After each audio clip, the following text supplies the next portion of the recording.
नमस्कार, मी अरुण आणि आपण पाहत आहात 7 स्टार न्यूज. प्रवाहाच्या विरोधात ठामपणे उभे राहून संघर्षाच्या बळावर दैदिप्यमान यश संपादन करणारे नेतृत्व म्हणजे महाराष्ट्राचे माजी ज्येष्ठ मंत्री डॉक्टर अण्णासाहेब डांगे होय.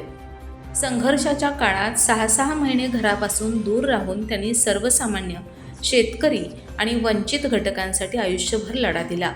थांबायचं नाही, मागे हटायचं नाही आणि प्रस्थापितांना भीक घालायची नाही, हा त्यांनी दिलेला कानमंत्र आजही प्रेरणादायी आहे, असे गौरवोद्गार रयत क्रांती संघटनेचे संस्थापक, महाराष्ट्राचे माजी कृषी व पाणीपुरवठा राज्यमंत्री तथा आमदार सदाभाऊ खोत यांनी काढले. दीनदयाळ मागासवर्गीय सहकारी सूतगिरणीच्या कार्यस्थळावर महाराष्ट्राचे माजी ज्येष्ठ मंत्री डॉक्टर अण्णासाहेब डांगे यांच्या 90व्या वाढदिवसानिमित्त आयोजित वृक्षारोपण व रक्तदान शिबिर कार्यक्रमात ते प्रमुख पाहुणे म्हणून बोलत होते.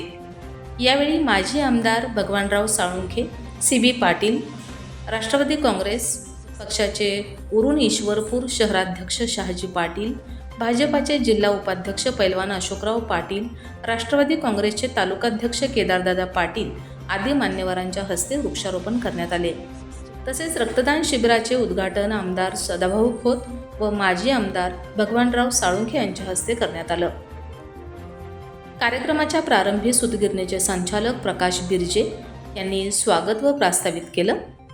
यानंतर माजी आमदार भगवानराव साळुंखे, CB पाटील, शिवसेना जिल्हा समन्वयक गौरवभाऊ नायकवडी, भाजपाचे जिल्हा सरचिटणीस डॉक्टर सचिन पाटील, जिल्हा परिषद सदस्य संताजी मेटकरी, महाराष्ट्र धनगर समाज महासंघाचे पश्चिम महाराष्ट्र संपर्क प्रमुख सागरभाऊ मलगुंडे आणि रयत क्रांती संघटनेचे जिल्हा उपाध्यक्ष किरणभाऊ उतळे यांनी मनोगत व्यक्त करत डॉक्टर डांगे यांना वाढदिवसाच्या शुभेच्छा दिल्या.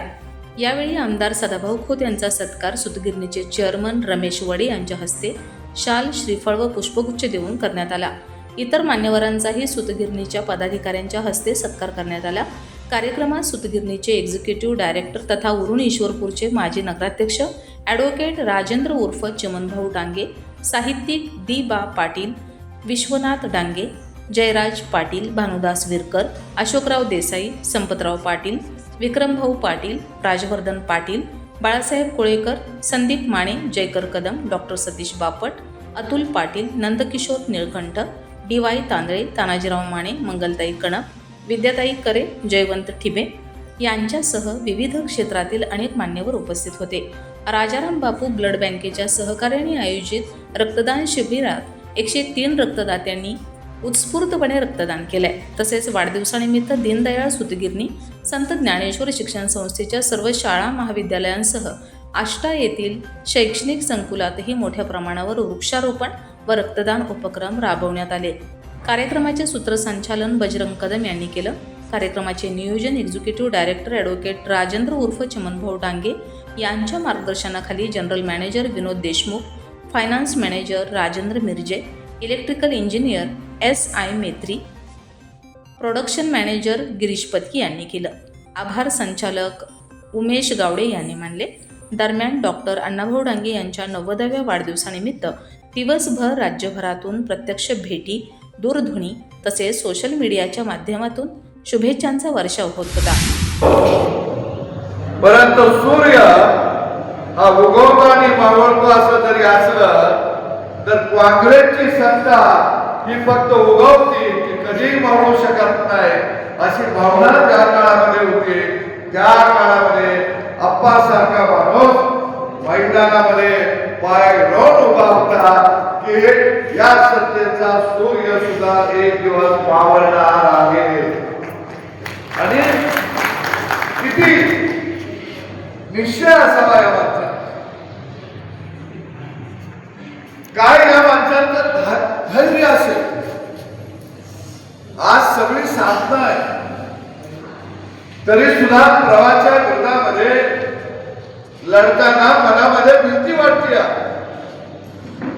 किमान 2 वेळच्या खायला, प्याला, धडू, कपडा सगळं तरी सुद्धा लढताना पाय लटपटतात. पण आपण ज्या काळामध्ये उभा राहिले त्या काळामध्ये कोणती साधनं नव्हती. 2 वेळच्या पोटापाण्याची सुद्धा दुर्भाग्य होते. अशा काळामध्ये ही माणसं लढत होती आणि म्हणून सदाभाऊ खोत आमदार पदापर्यंत पोहोचला असेल तर त्या सगळ्याचं श्रेय, त्या सगळ्याची ताकद, त्या सगळ्याची स्फूर्ती ही आदरणीय आप्पांच्या पायापाशी आहे. त्याच्या कर्तव्य लक्ष्मण पाटील, 7 स्टार न्यूज, ईश्वरपूर.